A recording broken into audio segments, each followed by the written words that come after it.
From the Black Swan Media Studios, deep inside a secret underground bunker, we're speaking to freedom-loving patriots from all around the country and the world.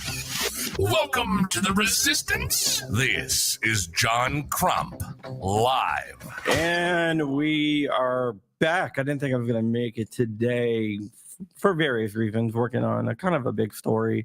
Also, I'm not 100% better yet, as you can probably hear. So Rich is going to be doing a lot of heavy lifting for us on this show because we're going to be talking to Mike from CMMG, one of the most innovative firearms brands on the planet. Love CMMG stuff. And with that, let's go ahead and bring on Mike. How you doing, Mike? Mike. I don't know if you guys can hear me, but for some reason I just lost audio. You might okay, we hear I'm trying to sort this out real quick. I could hear you in the backstage, but I can't hear you now. Oh, wow.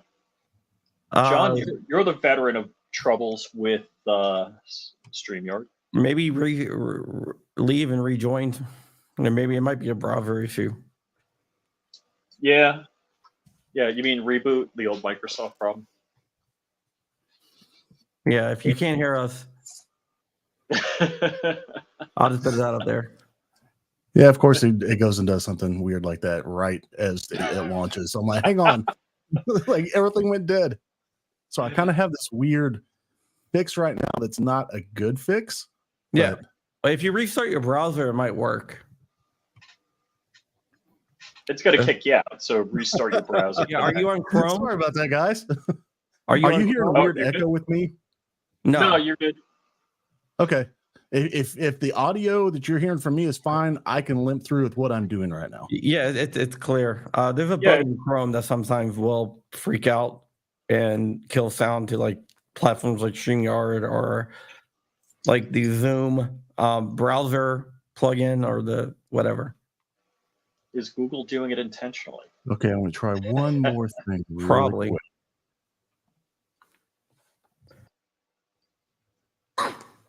Like I said, I'm going to let Rich do a lot of the heavy lifting here. You got it? I am perfect now. All right. Well, that's awesome. So, Mike, I met Mike at Iraq Veteran, I don't know how many years ago, and with what, an oven mitt, and basically doing a meltdown on, a not meltdown, I should say. Yeah, it's unintentional meltdowns. It's actually just abused the living tar out of one of our guns that we take to Iraq Vet every year. So they bring a full auto mutant, and there is nothing but steel casing all at the end of the firing line there. It's funny. I see pictures, people taking pictures and using that as their background and stuff like that. Man, it's kind of become our identifier because except for this year they moved the firing line forward, which kind of messed with us a little bit, but it's a term of endearment. But right there on that hill, right there beside where we always set up, the guys at Red Hill Range have deemed it mutant poop. That's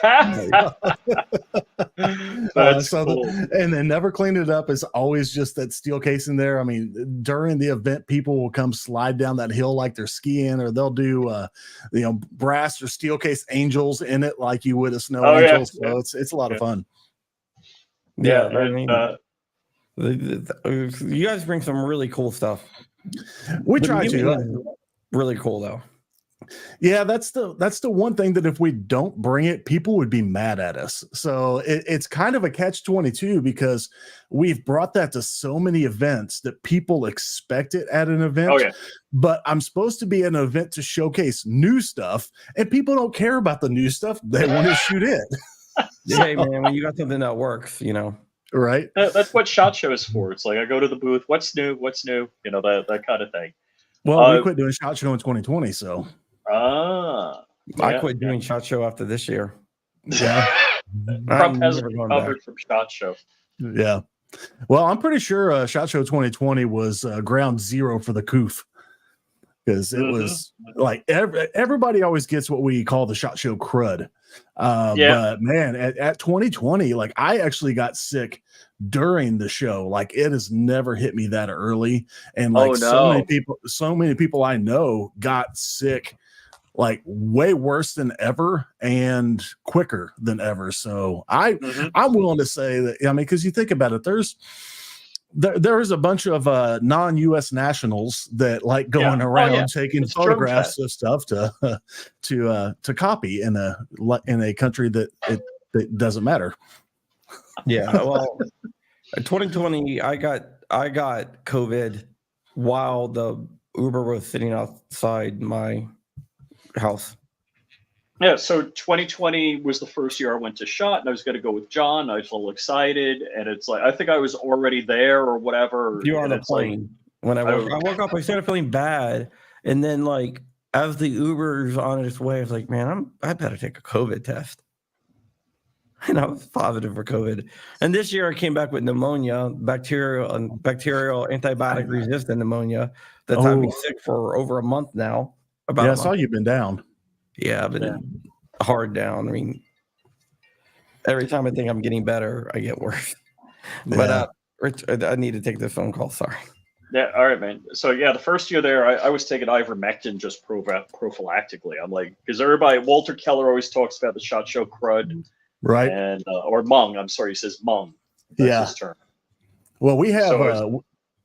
So we've always had at our booth, like every time you turn around, you're going to see a hand sanitizer pump somewhere, and it's just like, I mean, we're all taking like emergency and all that stuff because we just know it's going to happen. Right. But yeah, I mean, after 2020, we had already signed up to do SHOT Show 2021. But then as 2020 progressed, we realized, trade shows and being there in person doesn't have to happen as much. It's not as, I mean, look what we're doing here. I mean, we're on camera talking to each other. You can get a pretty good amount of business done similarly. So we actually took the money that we saved by not doing SHOT Show and not doing an NRA show, and we built our own facility. So cool. So we bought like 33 acres. We have a 300-yard range, covered shooting area. Like, I mean, we've got like gigabit internet out there. So if we bring content creators, so if we bring content creators out, they have places at the range to charge their phones, plug their equipment in. They can broadcast from there, so it's, I mean, we've got ceiling fans out there and stuff for the summer. We've got heaters in the winter. We've got a clubhouse that you can just, if you don't want to be on the range, you can hang at. So it's, that's crazy. It's amazing how much of a money pit SHOT Show can be and what you can do with that money if you don't spend it at SHOT Show. Yeah. So I guess I got some questions. I love your origin story. Can you tell us about the start of CMMG, like how they started out? Well, I mean, like how far back we want to go. Like, I mean,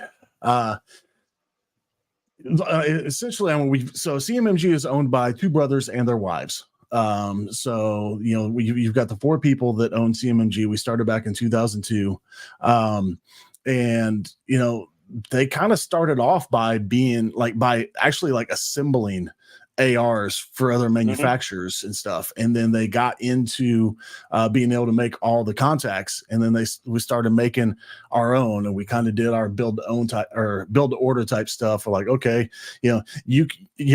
back when you could remember, it was a very old website.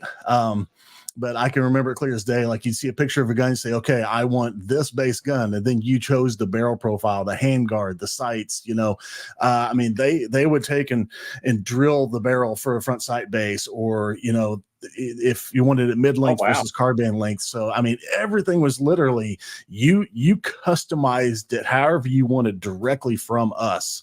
And then we would build it and send it on out. And then we would go to a lot of local gun shows. Like my first CMMG, I purchased from the guys at CMMG before I ever worked for them, because I mean, they were from my hometown. So for me, it was something inherently cool about having an AR-15 with my hometown on it. Oh, sure. So I was just like, this is awesome. I've known these guys since, I met the owners, I'll just say 30 plus years ago at church. And for me, it was just like, this is super cool. This is an AR from my hometown. And I started building ARs using a lot of CMMG parts. I got into one of the sister companies and just kind of carved my own path, so to speak, within the companies. And I've now been with the companies for a little over 11 years. So it's, and it's just been, when we started doing our own stuff, we just kind of kept it simple. And then we started, just slowly making changes and introductions. Obviously the 22 kit was probably one of our biggest things that really took off. Our Mark 9mm that took Colt mags. And then what really kind of put us on the radar was the Mark 47. We just came out with something completely different. And then we just kind of took that mentality and have ran with it, constantly changing and doing new stuff, because we're just, we're not okay with just sitting back and hammering out another 5.56 or 300 blackout in a different color with different handguards. We're constantly trying to come up with something different. We've got, I think I was talking to Joe on his podcast, and we have, we've already the 12.5-inch Descent Mark 47 just released. The 45 Descent is coming next month. A couple days is next month, but it'll be the later part of March. We've got at least 4 more guns coming out this year. Like totally new or new calibers? What are you talking about? 2 will be completely new calibers. 2 will be new calibers in existing platforms. And then we have just a whole new platform. We're just, plus we also just relaunched our suppressor line. So, I mean, 2024 is shaping up to be an insanely busy year right now. It seems like it. Yeah. It's just a madhouse. We're just running. Yeah, you guys have grown a lot over the past few years. Well, that's another thing we did with no longer going to SHOT Show. In addition to building our own range and everything, we also added we took our factory and almost doubled it in size at the same time that we built we went from 40,000 square feet to like 73,000 square feet. So, and we're in the process of putting a new CNC machine in right now. Like it was just delivered like last week. It's still getting wired and all that stuff all kind of put together as we speak. Now, let me ask you a question. Do you think SHOT Show is a waste of money for the companies to advertise there, or it's not for you guys? Well, there is definitely an advantage of advertising there, but there is no way you will get a good return on your investment, because the investment just to go to SHOT Show is absolutely insane. I kind of crunched the numbers when I did a podcast with Joe here a few weeks back, and a lot of people don't stop to think about it. So like you have a price per square foot just to have the space in the show floor. If you want that to be an island or a corner that's open, you pay additional. Plus there's the general processing fee. And that's just to have an empty space. Now you have to build the booth, which are incredibly expensive. I saw some prices on that. I was like, holy crap. I was like, dude, I'm in the wrong business. I'm going to go buy a bunch of still scaffolding and set up in Vegas somewhere and be like, hey, look. Yeah. Right. I mean, there's a lot of big companies that are set up in Vegas because that's just they're headquartered there now because of how many conventions are in that area. So it would blow your mind how much. I worked for a company, totally. Well, I don't want to say IT industry, but complete not the firearms industry. And they had a 2-story booth in Vegas, and we did okay. We weren't we're not a Fortune anything company. There's an owner, but it was more of an ego thing. And they built this monstrosity of a booth. They stored it in Vegas, and then they never used it again because they never rented as much space. Right. So I don't know if they just burned the booth or what they did with it. A lot of times those places, depending on where you get them from, you could actually rent it out to another company that can reskin it. Right. Or you might be able to have built it in such a way that it is somewhat modular so that you could maybe use pieces of it for a smaller booth in a different location. But, I mean, when it's all said and done, if we bought a new booth, the floor space, paying our people to be there, hotel, airfare, food, all that stuff, the manufacturing of the guns to get there, the shipping, all that stuff. And then t-shirts for me. Yeah. I mean, SHOT Show alone for us could cost over $600,000. Yeah, it's really crazy. Yeah. I mean, you figure SIG's floor space when they quit, because they didn't show up to 2021 either, and they haven't been back to SHOT Show either. But their floor space was so big that just their floor space was getting close to how much our total show expense was. And then you have to figure they have all those other expenses on it too. So it's insane. Yeah. So it's very hard to get a return on investment. I mean, ideally you want to sit there and try to draw up and write up as many deals as you can, but that's a big one to overcome when you figure, okay, we can buy our own land, bring people in, and we have a captive audience. Right. So like when they come see us, guess what? The only thing they saw was CMMG product. Right. So, and as a content creator, that's exactly what I'd want. I'd want to be on your range with your gear, with your equipment, talking to you. Yep. Yeah. That would be the ultimate. Yeah. Yeah. It's a lot of fun. Yeah. I was just wondering, because I'm hearing more and more people pull out a shot for the exact reasons that you were saying, that there's no return on investments. Yeah, I mean, it's you want to stay relevant, you want to be there in the mix. But I mean, I honestly feel being in the mix, you get a little bit more out of attending the NRA show than you do SHOT Show. And that's just personal feelings on it, because at NRA show I can sell. I could run show specials and so I can sell non-serialized stuff directly from my booth. So I can be making some money from swag and various things. Like I'll bring 22 kits, lower parts kits, various things to sell. But I'll also do like promo codes where you can walk over to a kiosk that we had set up that you could just punch it in right there, place an order, and get a heck of a discount on a gun that you just looked at. So that's a great deal. Yeah. And it's also it's more fun to me to get the end consumer excited about the product, because it's it's me talking to me. I'm a gun dude. I want somebody to get me pumped about why I want their gun. Trying to get floor space or wall space in a gun shop is trickier. So you get the customer excited, then you get them to go to their gun shop and start asking about it, and now they're going to possibly carry it. I see DLD After Dark there. What's up? Yeah. I'm trying to keep up on some of the comments too, and they're going by fast. So. Oh yeah. They will. They Good Meme will. says invest in memes. Memes is the way. I'm fairly fluent in memes. I actually, it's funny. I answer emails and everything at work with memes a lot. So. I'm real official. Well, at least internally. Externally, it depends on who it is. There are certain people I will do that with, but I guess I do have to be professional in some aspects. Well, I actually got an IT job where they asked, where do you see yourself in 5 years? And I used the Peter Griffin answer. I said, sleeping with your mom. They rolled laughing and I got a job offer. But you got to know the audience.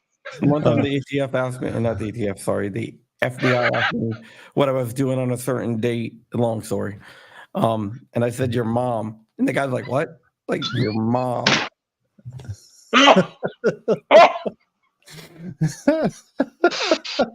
Oh, it was stupid because they questioned everyone at a certain location that worked at a certain location for something that happened. And I'm not even sure. I'm not even exactly sure what it was. But I'm like, why are you asking questions? Like, well, we're asking everyone who works here questions. I'm like, okay. Like, on this date, where were you? What were you doing? And I was like, I was doing your mom. And the guy was like, what? I was doing your mom. If you have anything else to ask, I talked to my attorney and I walked out. I was like 22, 23 at the time. wow. But that's the answer I would have given at that age. I didn't do anything. It was just they decided to question everyone who worked at a location. It was probably something to do with computer stuff. I always think of John and I are both tech geeks, our day gig. Yeah. But why would you question everyone who worked at a location? To equality, diversity, equity, and equality? No. I think it was just they had no. They I think they probably traced something back to that building. You're like, oh, that's everyone in there. It reminds me of the questions being done on Office Space. You know how they had to bring everybody in and ask them questions, and mine was. What would you say you do here? Your mom. Yeah, and my daughter just started. She just found out about Office Space. She's 21 and she just started watching it. And it's funny. Back in the day, my wife and I used to watch it, and just would like it. If you work at an office, you get like, ugh, it's so uncomfortable. Right. Throughout the whole show, it's like, oh my gosh, it's amazing how they can convey that. No, I just got up, walked out, went back to my desk, and they never came in and got me or asked me any other questions. I always like the Mitch Hedberg answer to the, where do you see yourself in 5 years? He's like, celebrating the 5-year anniversary. Are you asking me this question? Well, I mean, on job interviews, I always call that the beauty contest question. It's like, what answer do you want? It's like, tell me something good about you. Tell me something bad about you. It's like, please don't ask those questions. That's stupid. What I love is when they ask you, when they ask you, what's your goal for the next 5 years? And my answer is always the same: not die. not die and be making a comfortable living. And I don't mean to be a jerk about this, but Mike, you're 11 years at this company. Good for you. I've spent longest I've been at a company is 6 years, and I've been doing consulting. So yeah, I mean, my last gig was like 18 months, and I did a really short-term one that was a couple of weeks. But right, it's like 5 years. I might not be here, statistically. Well, in this industry, it's unheard of to hear somebody at the same company for as long as I've been with this company. I mean, because I have a bunch of friends that I've made over the years that I consider good friends, and I've seen them go from this company to this company to this company. But at least they're still in the industry, and I'm still able to keep tabs on them. But yeah, it's just this industry gets a fair amount of turnover at times. Yeah, it is. When I go meet people, I see people like, hey, so how's such a? I haven't worked there that was like 5 jobs ago. I work for this company now, but it's just it's like then you see them like a year later. I'm like, so how's it? I don't work there anymore. I went back to the company that I worked for 5 years ago. That's why you're hoping you go to an event and they're wearing a name badge that has what company they're working for, so you can see it before you open your mouth. I have no idea. Right. I'm just like, whatever. So going back to your products, who is the brainiac that comes up with, radial delay blowback and all that stuff? I mean, that's pretty big brain stuff. Well, that one was Jordan, like our I can't remember his exact title, but like design engineer manager or something. Jordan's been with us for quite some time. Radial delay blowback was his baby. We've got I'm trying to remember how many we have currently. 1, 2, 3, 4. We have at least 5 engineers in house.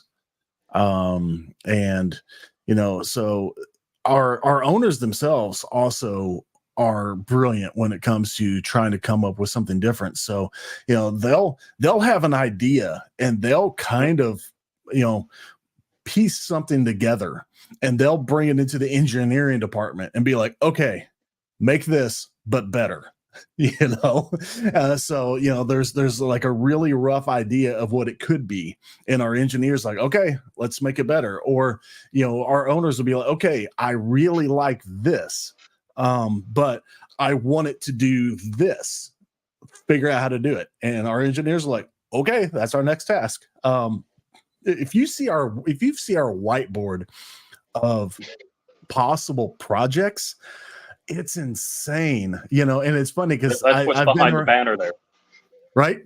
Yeah, I mean, I've seen so many things that have like been top of the list, and then next thing you know, I'll come in and be like, "Hey, where'd that go?" They're like, "Yeah, we booted that to maybe 3 years from now because we just realized that's probably not what we want to be working on." So it's now down in the corner. So things get shuffled on that board a lot, and it's really kind of fun to see what's coming out next or what they're working on, because we typically work so far in advance. By the time we release a new product, we're already behind the scenes looking at the cool next stuff. So kind of internally, sometimes the stuff that just got released is kind of old news to us internally. But we still have to make sure we're like, hey, okay, this is the new hotness and this is why. Yeah. Now, do you guys 3D print anything? Because Brandon Herrera was talking about, designing something, 3D printing it so they knew that it would work right, and then sending it out, getting it machined. Yep. So we have multiple stages. So we actually it's the part of the nice thing about growing as much as we have is we'll do a lot of 3D printed stuff, just to kind of check tolerances and things and be like, okay, this theoretically should work. Then we'll take those measurements and we literally have a CNC machine that's just for prototyping. So like if we need to run something on it, parts wise, we could, but we have a CNC machine. It's like, okay, it 3D printed. Now let's make it, out of aluminum and let's see what it does.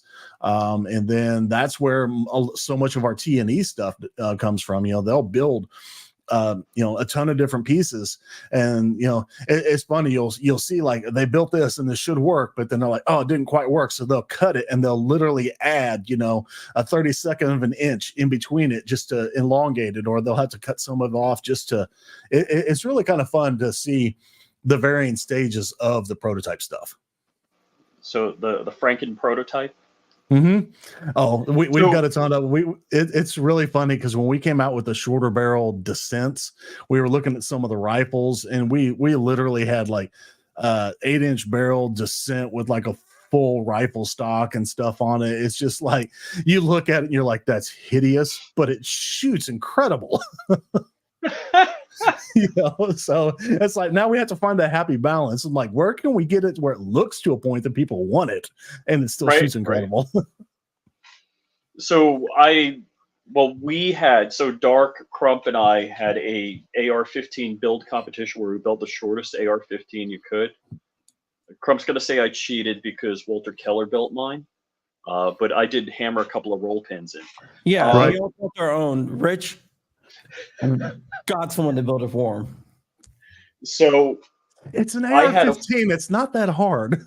Well, I had a 4-inch barrel on it. I took a 4.5-inch barrel, cut the threads off on a lathe, and I had like a super short buffer tube and super short carrier with like with a titanium weight in it, so it would be I did like an internal carrier type thing where the spring went through the carrier, and so that thing went off. It literally, basically, a lot of the powder, 90% of the powder, was burning outside of the barrel. I could feel the heat on my arms from it. I got pictures of it. You can see the glow on my arms and on my chest when I'm shooting the thing. Right. But yeah, it's fun doing crazy stuff. I want to hit something that Dark asked. Do you know people in the 3D printing community? Are you familiar with people in the projects? Oh yeah. So I mean, so a lot of our like zeroed stuff, like our I mean, we have a lot of stuff that actually starts off as 3D printing. We actually have a company here in Central Missouri that does like industrial 3D printing. So we've actually worked with a few of those guys regarding building the initial runs of something until which we're typically fine, but sometimes after a little bit of extra testing, we might realize that, okay, maybe that needs to be an injection molded part. So we'll have to switch things up and we'll go do an injection molding. But speaking of 3D printing, our new rifle suppressors are 3D printed Inconel. Yeah. I saw a company doing that at SHOT Show. Well, what I was getting at, so Dark said you need to hire Invader Zip. At Invader Zip, he did an AR-9 and an AR-15, and the upper and the lower are completely 3D printed in PLA+. Really? So pretty amazing. Another guy, Hoffman Tactical, Tim Hoffman, he designed a force reset trigger that has 2 ports, and you can 3D print it. Really? It's there's some crazy stuff out there. Oh, I've been seeing all sorts of 3D printed stuff that has just been blowing my mind lately. I mean, I've got 2 FDM printers sitting right over here on the shelf, just off camera view. So, what kind of printers you got? Prusa's. Oh, okay, yeah. So I'm rocking the I was gonna say Ender 3. The Bamboo P1P. That's. I am really wanting to sell my Prusas for some bamboos because those things are pretty impressive. But I'll tell you, the Prusas are very hands off compared to the Enders that I had. Like the Enders that I used to have, it was you had to like re-level them every time you made a print. You were always fidgeting with them. It kind of drove me nuts. So that's why I really love the Prusas, is because I trust them to run. But I'll tell you what, the bamboos have it's a quantum leap above that. That's what I'm seeing. I saw somebody asking how close are we to Sedalia? Yeah, Jordan Venro. Sedalia is about 45 minutes southwest of us. So Jordan owns JSD Firearms, PR Triggers, Gideon Optics, and Eagle Show. Yeah. Yeah, so Jordan's a big player. Nice. Well, to meet.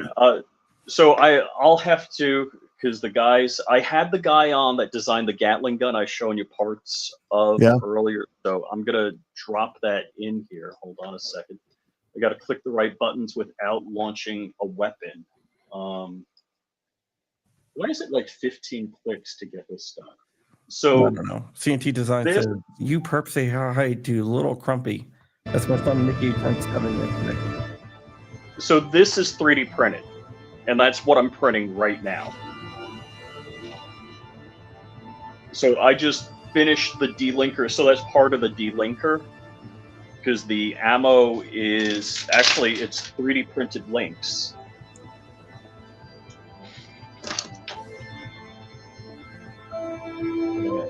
When do we get to shooting?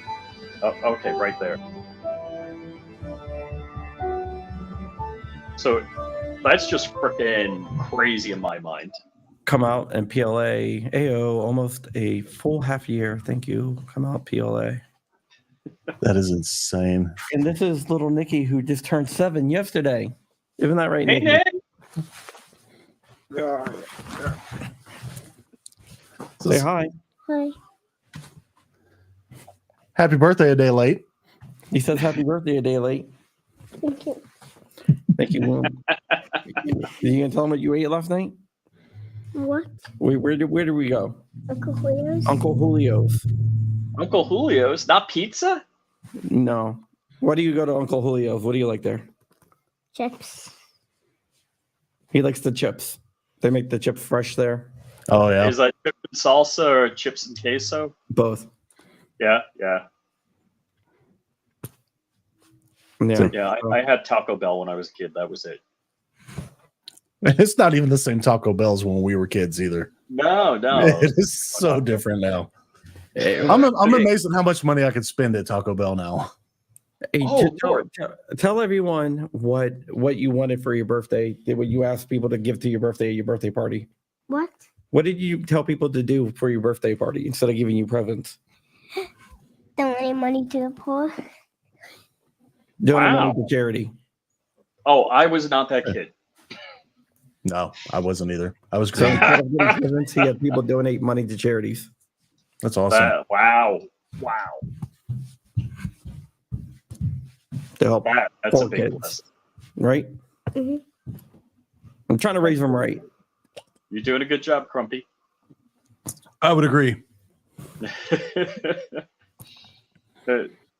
All I got to say, so when I was a kid, or in my 20s, my mother would tell me, I hope you have kids just like you because of all the It's bad not. stuff I did. And I would think to myself, I never said it out loud. I'm like, Mom, you don't know half the bad crap I've done. I'm gonna see if And I'm gonna get a chair. I lucked out. My daughter, she had her first semester of college was not great. Not that it was bad, but it was less than what I would approve of. Less But, than stellar. well, she got the idea she could drink. Let's put it that way, and she did that. Not bad, not like I did. I was, an all-star as far as drinking skills go. But yeah, she finally flew right, straightened out and flew right. But yeah, wow. I'm impressed, John. Yeah, he decided he wanted to help out poor kids. What's funny is he just came walking in with that ball in the background. I swear he was walking in with cymbals. And I was like, he's about to make a lot of noise. No. Mike, you have kids? I do not. Yeah, I've been married a couple times, and I do not have kids. I mean, I'm a big kid myself. It's hard enough to get myself to grow up sometimes. Yeah, my wife. Oh, says okay. my wife says that we have 3 kids, Oh yeah. with 2 boys Yeah. and me. But Nikki here, he's very smart. He speaks English and a little bit of Spanish and a little bit of Italian. So Really, 3 languages. that's awesome. Dude, That's 7. Crumpy's wife is fresh off the boat. What's that? Crumpy is fresh off the boat. Wife wow. is fresh off the boat from Italy. Ah. So yeah, it's kids are fun, but I married into a 5-year-old, so Yeah. my wife's 5-year-old daughter won't got married. So I missed the diaper part. I didn't have to deal with that. That's not a fun part. Yeah, so But, from what I I know what understand, that's definitely the phase to miss. Right. It's but I know the big kid thing. I mean, Right. I'm sure you got a gun room at home, right? Yeah. I mean, how's the saying go? The difference between men and boys is the price of our toys. I mean, it's and of course, then you also get the group of people that you're calling it a toy, like, yeah, Get a sense of humor. right. And Nikki, what did you get in second? What did you get second place in? What? What did you get second place in? Matthew got second place in the pilot. Yeah, but that overall. But what did you get second place for your age group? The Pound Derby. The Pinewood Derby. Ah, Nice. cool. I got. I have such fond memories of that as a kid. Yeah. So, Crump, did you see Mike has Funko Pops in the back there? I did see that. I'm surprised Matthew got. Crump has fucking like a whole room alcohol. full of Funko Pops. Oh, yeah? I got several thousand Funko Pops. No, this is me. Oh, you got one of the pop yourself things? I did. So I got I'm like, I got a Funko Pop of myself. Yeah, I got several thousand Funko Pops. That's why people give me a hard time. Yeah, like I don't have a ton of them. I usually grab some that for some reason, whatever one might it grabs me for a particular reason. And then I have a few people that think because of that, I collect a lot of Funko Pops, so they give me some, and I'm like, so like there's a couple shelves here, like this little group right here are like the primary ones that like those are my favorites. But then I've got a couple Bill Murrays, I've got the guys from Tombstone. There's a few that are like kind of my favorites, and yes, I do the bad thing and take them out of the box and all that stuff. Yeah. How many? You have a Deadpool? I do not. I have multiple Deadpools. How many Funko Pops do you think I have on display? Not the ones that I have in boxes, but just the ones I have on display. Who are you asking? You, Rich, you've been in my house. Well, I know you have a better idea than I do. So I'm Not the hoping ones you move. Well, you move them into the theater room, and they're all under the screen. So there had to be, I don't know, 100, 200 in that room. Yeah.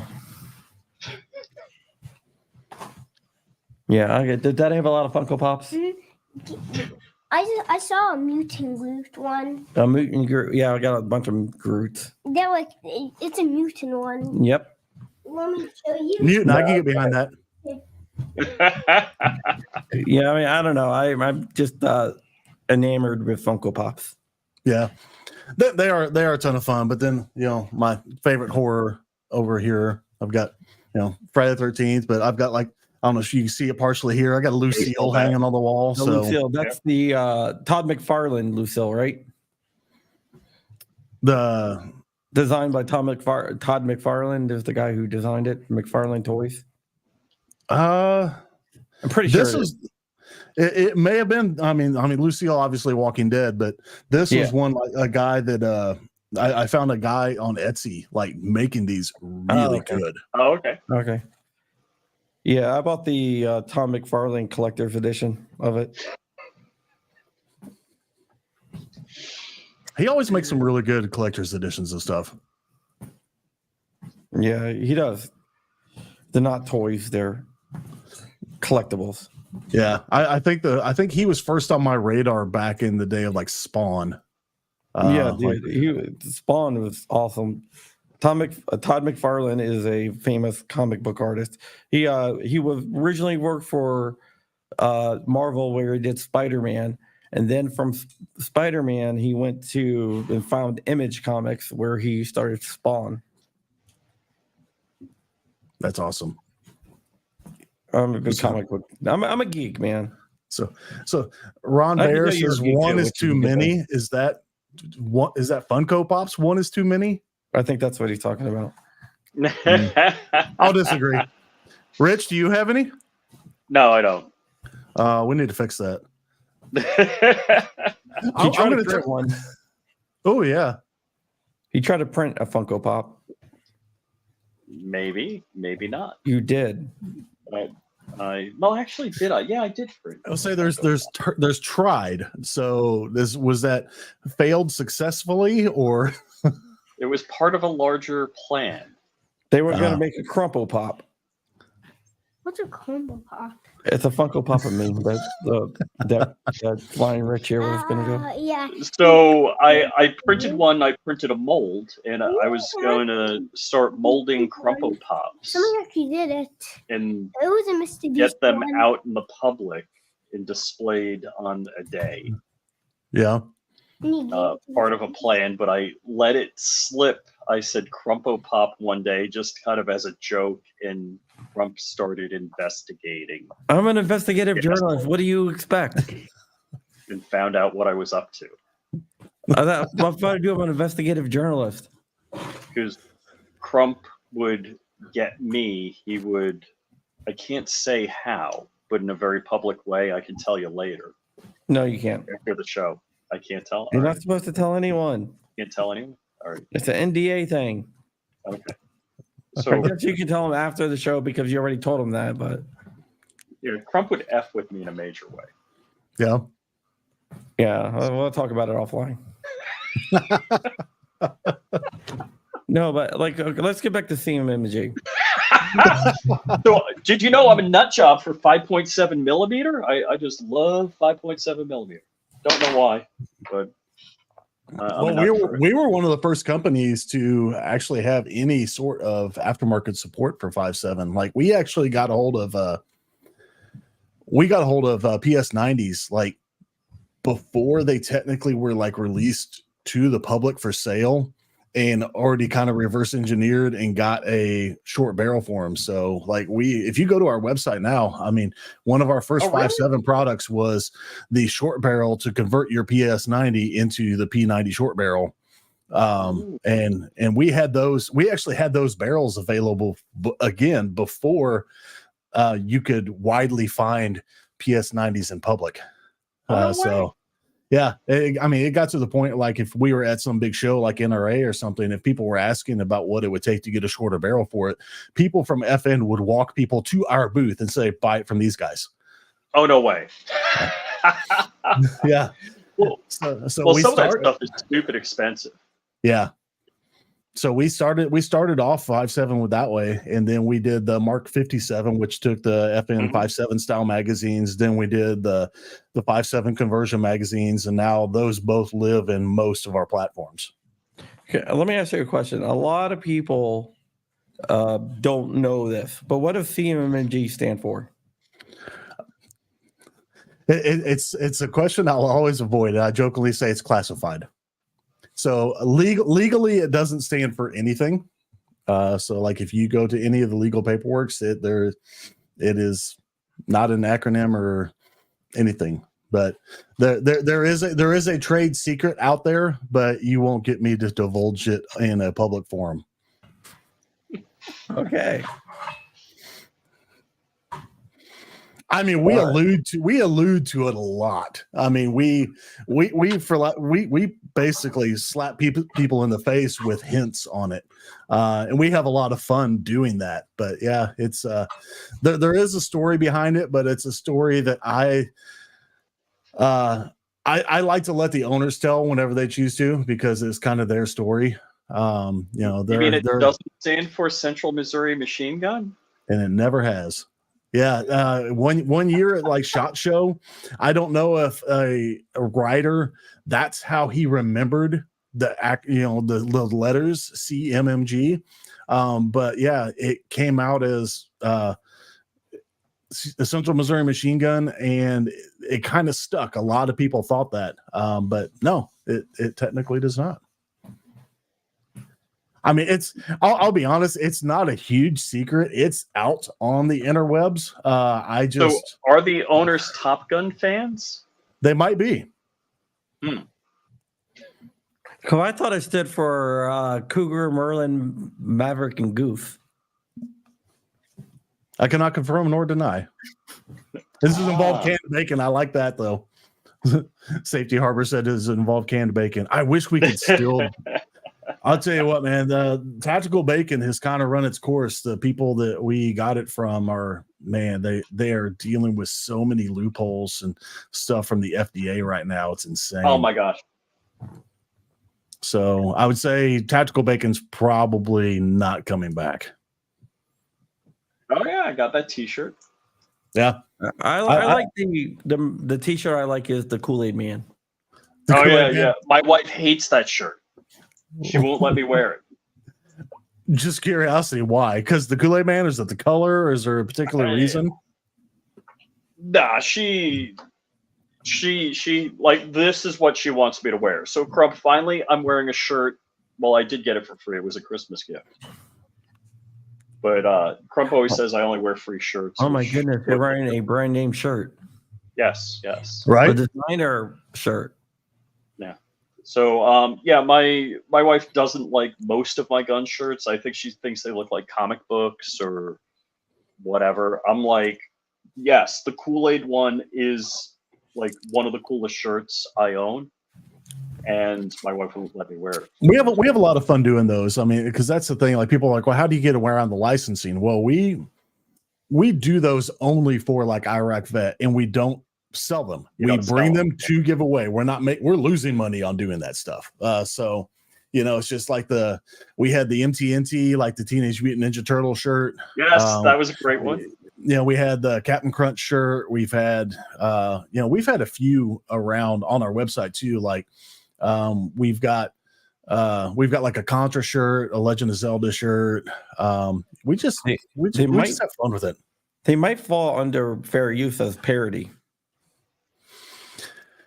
It's possible, but a couple of the things that we've parodied, we parody from companies that have very big lawyers. So it's just like that's the problem with fair use. You got to be able to defend it. Right. So that's why we're like, okay, if we're gonna do something that's a little questionable, we're just gonna make it where we're not making any money on it. It's just a novelty that we're giving away. So it's. So, speaking of lawyers, I'm guessing you guys have a lot of patents, right? We do. Actually, it's funny because I just got a email today that we have a patent that is supposed to get like approved and be official like tomorrow.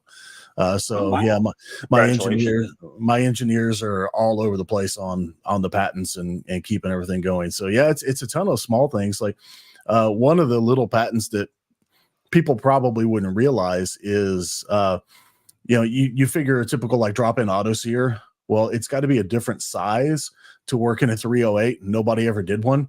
So we have the patent on the 308 auto sear. Oh, that's too funny. So that's like the wheel. I'm like, what? Are you kidding me? Yeah. I mean, we dig into that. We go down that rabbit hole and we're like, nobody's made this or done this. All right, we'll do it. So if you look at the AR-15 auto sear patent, it is actually measurement specific. Right. So I can see where that would be open because no one really did one. And I think that not that I know a lot about this, but most patents are just general designs. They don't give to the millimeter what the size is. So this way because you're like, it's a millimeter wider. It's not the same thing. Yeah, that's the downfall of quote unquote mil spec. They literally have they literally have specifications, and if you can still get something to work and fall outside of those specifications, it's like, I mean, for the longest time, like Daniel Defense, their guns they've touted as mil spec plus because it's like, okay, for it to be mil spec, it needs to be made of this material. Well, guess what? That material was half-ass okay in the 50s. Now that we've got some time and learned a little more metallurgy, we're like, hey, look, we can build it out of better materials. That's not quite the spec, but it works better. It exceeds the specs. Yep. And you get patented there. Right? Yeah. So I mean, it has to be about 20% different from an existing patent before you can get a new patent for it. And I'll tell you what, that was one of the tricky things. Like forever, everybody wanted us to do a side charger, and we just recently did a side charger because every time we looked to try and do on a different side charger, every little rabbit hole we would go down, we found so many people that had so many patents on various side chargers, even if they weren't production. Somebody had the idea, it was different than that one, and they got it patented. And then we would try to reach out to them. They're like, I don't want to license it or anything. I'm like, okay. So yeah, you really have to navigate that stuff really tricky. Why wouldn't you want to, like, I got a patent that's doing nothing. Let me make some money on it. Well, you have patent trolls, and what they do is they patent every little thing. The most generic stuff they can get through the patent office, and they wait for someone to start selling it, and they wait over time until there's a big enough market, and then they go in and they sue, and they actually get more money than if they would have licensed it in the first place. Oh my God! Then the courts can impose a specific licensing feature or amount that the company might not have been willing to pay. Makes sense. Okay. Wow. Yeah, I don't want to do business that way. Yeah, and that's all they do. So having a bunch of patents, does that mean you have to, hire attorneys to defend the patents also? Oh yeah. Yeah, I mean, there's our patents, there's the patents, trademarks, so many different things too. Like it's I don't know what of this I should be saying or can be saying, but there are fraudulent companies that pop up as web stores trying to emulate, companies, and they're like, and like all they do is take crypto. I'm like, that should be your first flag if that's the only payment they accept. But yeah, so we've if something online takes crypto and Zelle, don't buy anything from them. Yeah.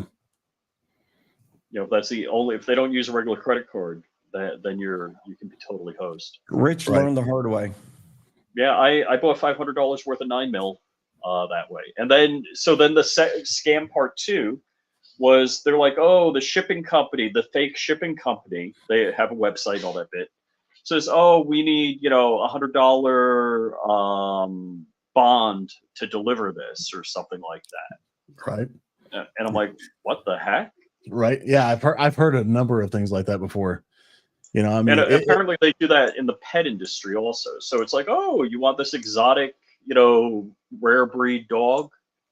And yeah, give me $50 or, whatever. So, where it would normally be thousands. It's like, yeah, I need to get rid of this dog, just sell me the money. And, so apparently that happens all the time. Wow.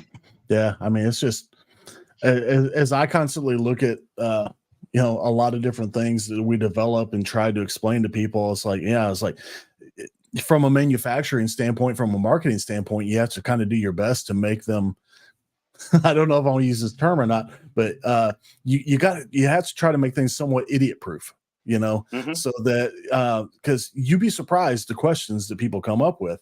But all I've realized is all we're doing is making a better idiot. Yeah. So and there's so many people that are just out to capitalize on just, I don't know, lack of research, lack of whatever. Because I mean, when I first found out about these fake storefronts, was like, I was looking for a specific Henry lever action, and I hop online. I'm like, wow, this store says they have it in stock, and literally nobody else has it in stock.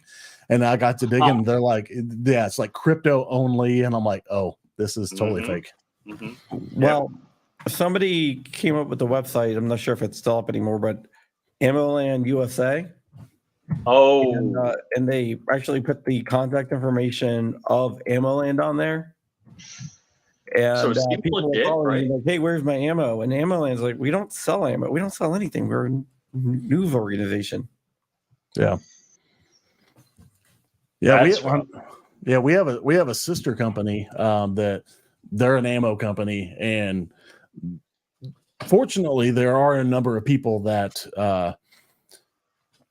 are curious and do think that things could be fraudulent. And they're really skeptical of buying things from our sister company. So we are constantly like, no, we're legit. we have a storefront. Here's, but it's, so you have that obstacle too. So it's, you have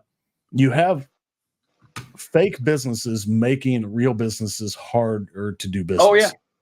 Yeah, sure. It makes it harder for everybody. Well, I bought like 500 rounds of 5.7 ammo from some company in the Midwest, and I see the tracking and it says like 1 pound. And I looked them up. I looked on Google Maps before I bought.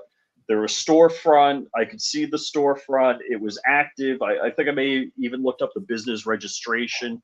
So phone number, address, Google Maps, the business is, a legit business. And I call up the guy and he's like, oh yeah, I mean, I got to make some money somewhere. So I save it on the shipping. And I'm like, okay, and I got it. It was legit, but the post office always catches up to you on that. Yeah, it's definitely interesting. There's a lot of scams out there, and people just have to watch out. I bet you there's a CMMG ripoff site somewhere out there. That's not CMMG, but they probably rip off your site to make it look like it, Oh, we've had to fight a few of those already. So that's tough. So what's the next event? Is it SHOT Show, TriggerCon? I'm still trying to sort all that out, honestly. Because I mean, we have our event that we host in September, but like before that, I mean, I know there's in April there is CanCon out in Arizona. Oh, okay. Then they'll do a CanCon in Georgia, like in October. And there's Iraq Vet. Ava just got a hold of me because I guess her dad's got a machine gun shoot coming up in September. I don't know if Lincoln ammo right now. I saw the video. Yeah, got to get prepared for that. Look at this. Then we got Iraq Vet and wow, you guys ship directly to people's houses using cryptocurrency. Oh, no way. And that is a picture of my old video backdrop in my office too. Like, really? Yeah. But then you see that odd like font up on the top left where it's like a old West looking CMMG. So yeah, but this is a fake site here, and you can add it to your cart, and you can check out using cryptocurrency. Oh my gosh. Yeah, and quote unquote shipped. Yeah, and quote unquote shipped directly to your house. Rich, are you there, or did I lose? No, I'm here. We're here. I hear you. Weird. I lost audio. $705. Oh man. Yeah, I'm looking at that. I'm like, oh, that's a product we haven't even sold since like 2020. Ships to California. You guys can probably hear me, but for some reason I can't hear you. Yeah. It's probably my fault. I had the technical issues to start with. Be right back. No, it's the law of sophistication. Crumpy has quite a sophisticated podcast area and the soundboard and all that bit. I'm using an old cell phone and a plug-in microphone. Right. I'm not sorry about that. Yeah, but that's a interesting thing, right? Proceed to checkout. Let's see what we check out. Oh, and you guys ship to California. Yeah, we were noticing that. Oh my gosh, that's unbelievable. And like here you are, you're trying to turn $1, take care of your employees. And you can pay but with Zelle, cryptocurrency, or Cash App. Oh man, I had a conversation about Cash App the other day with some guys in the office.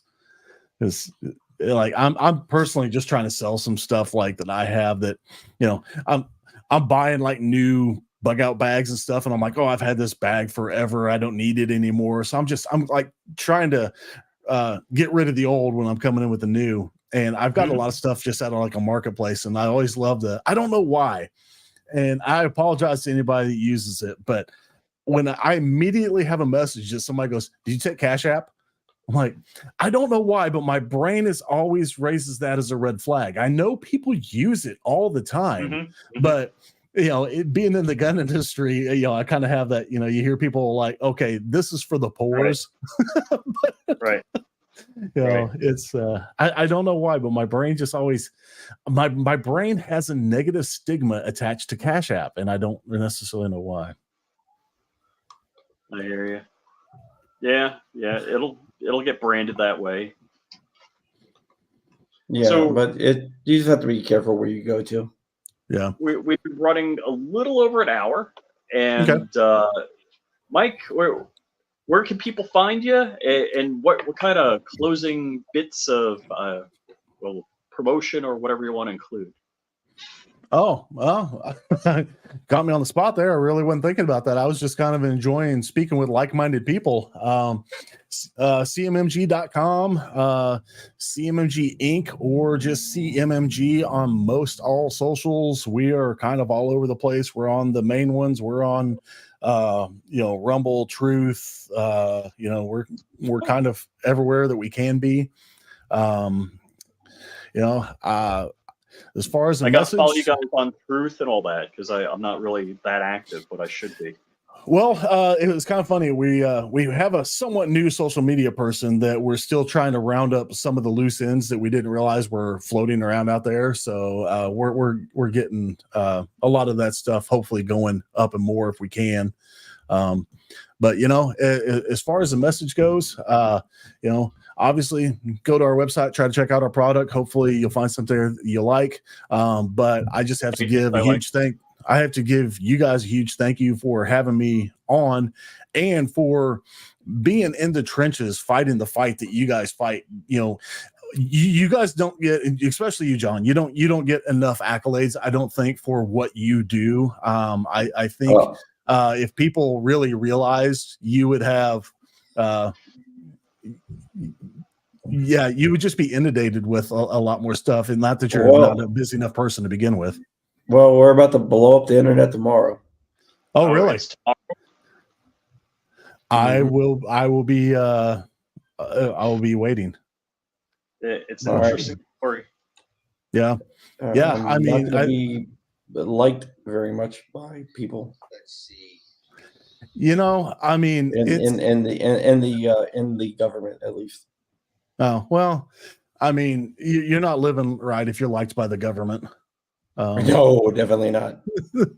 So, I mean, I'm a firm believer that you're not living right if you're not on at least half a dozen or more watch lists. So, I mean, it's just, you know, you got to live your life. You know, I'm a firm believer that I would say I'm fairly libertarian in the fact that I pretty much just live life as long as your liberties don't trample on my liberties. We're cool. You That's know, the way it should be. Dark's on a watch list. He is. No, he is. John knows. John looked him up. We can't figure out why he's not allowed to bid on any government contracts, and he's like, have no idea why. The watch lists are screwed up. People get put on watch lists all the time that they shouldn't be on there. Like, he doesn't really care because he's not going to bid on any government contracts, but it's just weird that somehow his name got placed on there. These lists aren't maintained. It's like voter registration. It's like you could be dead for 20 years and they still have you listed as a valid voter. You know, or when they're putting in a social security number, they can screw up one digit. But like for a while back in like I guess 2010, 2011, I guess 2011. I couldn't get my income tax return because I owed back child support. But at the time, I didn't have a child.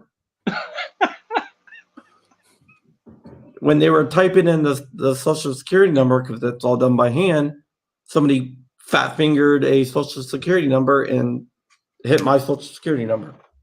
Well, you had a hell of a time getting rid of that, right? Yeah, actually, I had to get my friend who was a lawyer to actually go to battle for it, because they're like, you need to get information for the court saying that you no longer owe the child support, and the court's like, we can't give you that information because we don't have you on record for anything.